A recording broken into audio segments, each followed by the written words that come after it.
Hello, നമുക്കിന്ന് ചെറിയൊരു വിശേഷം നോക്കാം. എൻ്റെ ഉമ്മാൻ്റെ കുടുംബത്തിൽ ചെറിയൊരു ഒത്തുകൂടലുണ്ടായിരുന്നു.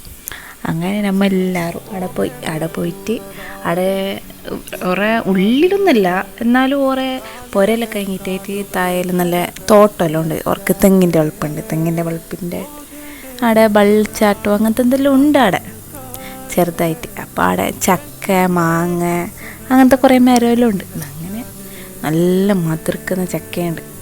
കുറേ മുറ്റത്ത് തന്നെ ഒരു ചക്ക മരമെല്ലാം ഉണ്ട്. അതിലത്തെ ചക്ക ഒന്നും പാങ്ങില്ല, പ്ലാവിലത്തെ ചക്ക ഒന്നും പാങ്ങില്ല. അങ്ങനെ താഴെ കുറേ തോട്ടത്തിലുള്ള ചക്ക നല്ല മധുരമാണ്. നമ്മൾ എല്ലാവരും ആ പൂത്തനെ പൊന്നെ എല്ലാവരും തൂന്നിട്ട് ആ പൊടിയും ബലിയുണ്ടായിന്. അപ്പുറം എല്ലാവരും കൂടിയിട്ട് അങ്ക് വേണം അതിൻ്റെ തന്നെ 2 പച്ച ചക്ക കൊണ്ടുവന്നിട്ട്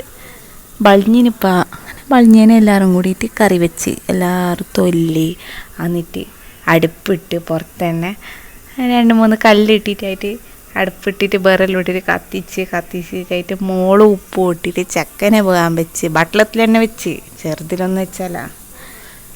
എന്നിട്ട് അത് ബന്ധിട്ടാകുമ്പോഴത്തേക്ക് അതിലേക്ക് തേങ്ങയും പിന്നെ നമ്മൾ എന്തൊക്കെ കുറച്ച് ടേസ്റ്റ് വരാൻ കപ്പമുളക് ഇട്ടിട്ട് ലാസ്റ്റ് കലം പറഞ്ഞു കടുക് പൊട്ടിച്ച് അതിലേക്ക് കറിച്ചപ്പല ഇട്ട് വെള്ളുള്ളി ഇട്ട് അങ്ങനെ കലം പറഞ്ഞിട്ടാകുമ്പോഴത്തേക്ക് മണം തന്നെ മതിയല്ല, എന്ത് പാങ്ങണ്ടായിന്നെ.